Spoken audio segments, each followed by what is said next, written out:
Artículo en audio. LGBT. Escucha. Lesbianas. Por Resiliente Colectivo. Artículo: Las lesbianas en México continúan invisibilizadas en las políticas públicas. Fragmento. A manera de contexto.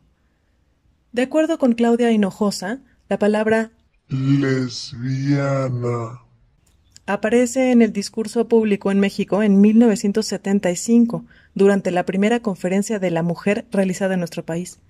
En ese espacio, las lesbianas tuvieron una reunión a puerta cerrada en la que se discutió la discriminación por orientación sexual, la poca visibilidad y la importancia de hacerse presentes durante la conferencia. Desde esos primeros años de presencia pública, las lesbianas han mantenido vínculos más o menos constantes con algunos movimientos sociales, como el movimiento LGBTI.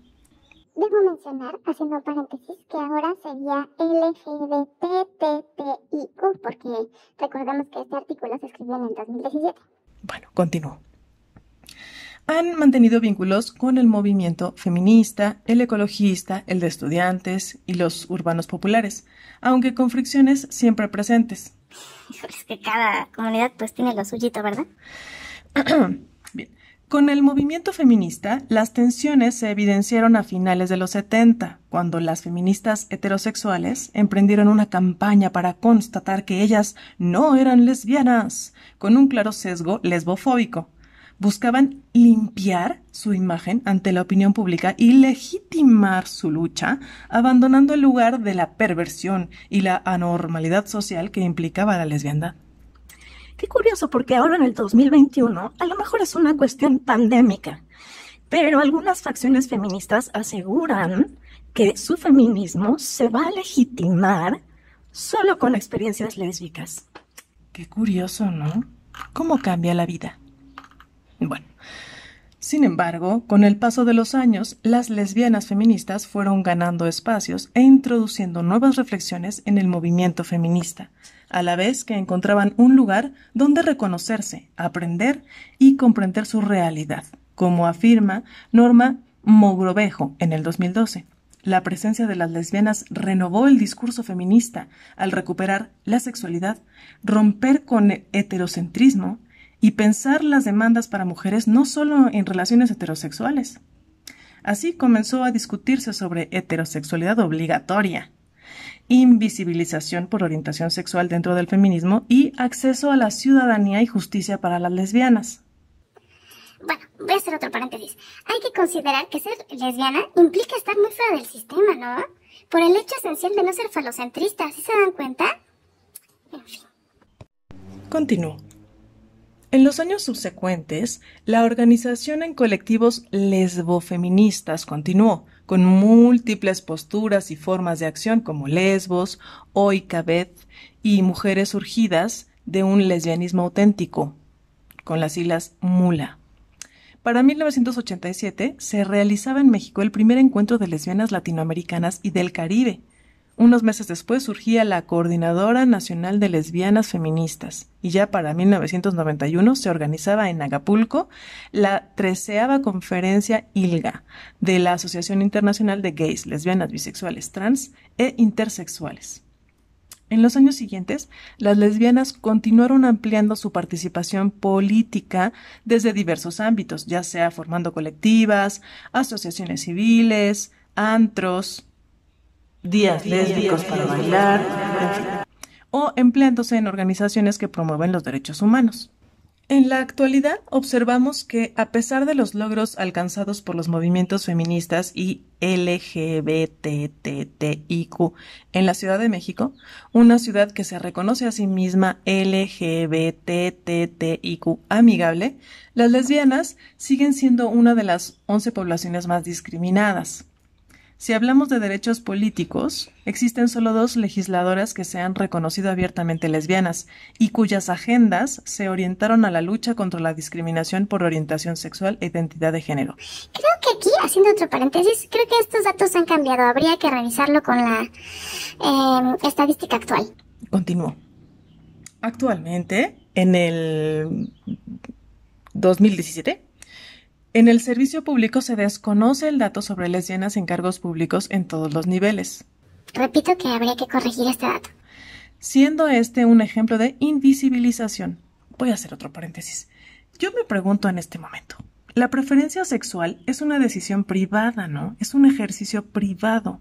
O sea, lo importante para un puesto público, un empleo, una profesión o cualquier ámbito social, escolar o profesional, la persona que desempeña tal o cual cargo, pues debe tener guardada su independencia y su privacidad, ¿no? No tendría que ser importante. ¿Con quién coge la gente? Pero bueno, es importante visibilizar para normalizar la diversidad, ya lo sé. Continúo. Esta invisibilización se traduce en una falta de información, bueno, por supuesto. Servicios, trámites y ambientes pertinentes para su pleno desarrollo, generando condiciones de vulnerabilidad. En contraste, las lesbianas se han involucrado en el trabajo por los derechos humanos y los derechos de las mujeres desde diferentes contextos. Sin embargo, esto esporádicamente se ha relacionado con la defensa y promoción de sus propios derechos. Bueno, pues sí, ¿no? ¿Ven lo que estoy diciendo? De hecho, las lesbianas que participan en espacios políticos enfrentan invisibilización y violencia sistemática, impidiendo que se reconozcan los aportes que realizan para la transformación de la sociedad. Esta situación también ha obstaculizado el desarrollo de una agenda propia para el avance de sus derechos. ¡Oh, que la chingada! O sea, que lo ideal sería entonces que si yo tengo un cargo público y soy lesbiana, tengo que decir, yo modifiqué esta ley y soy lesbiana. O sea, lo importante de cambiar la ley es que lo hizo una lesbiana, o lo importante es cambiar las leyes para que no haya problemas si soy lesbiana o no. Ay, qué complejo. Bueno, continúo. Conclusiones. La sexualidad y el género como sistemas jerárquicos buscan mantener la subordinación, invisibilidad e ilegitimidad de la existencia lésbica. Yo pienso que esto pasa por lo de que no es falocéntrico, ¿eh? La verdad es que pienso que es por eso, pero bueno. Esto mismo abarca diferentes dimensiones del ámbito social y político. Por ello, es necesario considerar que los actos de discriminación por orientación sexual, expresión o identidad de género suelen combinarse con otras formas de discriminación. Bueno, pues claro, porque si la sociedad es discriminatoria, pues va a discriminar todo lo discriminable.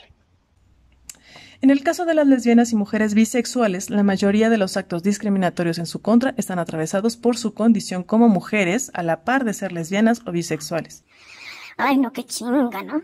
Bueno.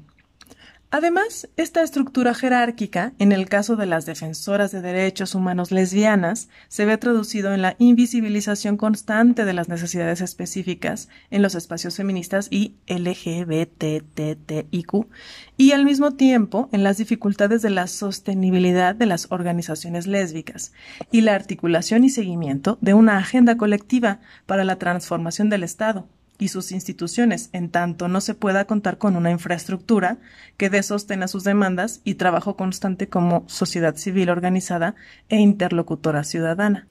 Bueno, y además si metemos ahí la onda religiosa ya nos chingamos todas y todos. Su participación organizada como lesbianas que buscan una ciudadanía más plena para todas, ve subordinada la búsqueda de sus derechos frente a otras agendas bajo un velo invisible que hace las veces de lente, como los avances logrados para las mujeres heterosexuales y los hombres gay. Por lo de estar afuera del sistema falocéntrico, ¿ven? Yo insisto. Bueno, así se hace creer que no es necesario reconocer la sexualidad y el género como dimensiones jerarquizadas y con implicaciones para el ejercicio de los derechos. Ay, Dios mío, no sé qué pensar.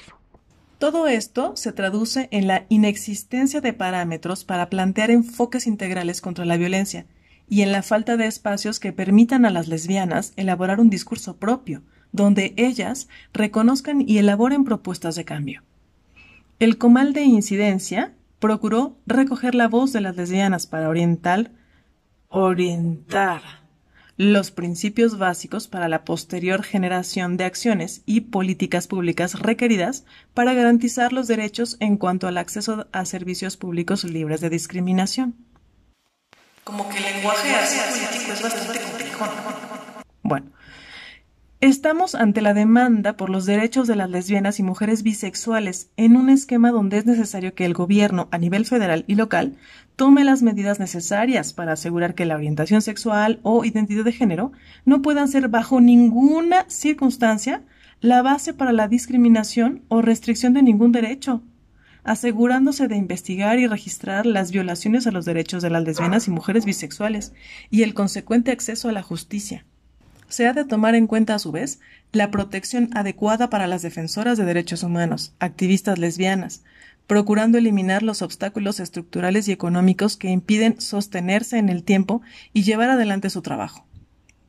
Es fundamental la elaboración de políticas públicas orientadas a las lesbianas y mujeres bisexuales, donde se tome como uno de los ejes rectores los planteamientos del principio en torno al derecho a la igualdad y el derecho a la no discriminación en relación con la orientación sexual. Es que en serio a la gente, ¿qué le importa con quién coge una? Ay, no, bueno, en todos los ámbitos de la vida. Y bueno, yo aquí, en el final del artículo, me pregunto, ¿habría que integrar vocablos como cis o trans?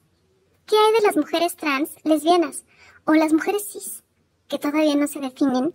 Hay mucho camino que andar, mucho que educarnos y muchas leyes que crear y reconstruir.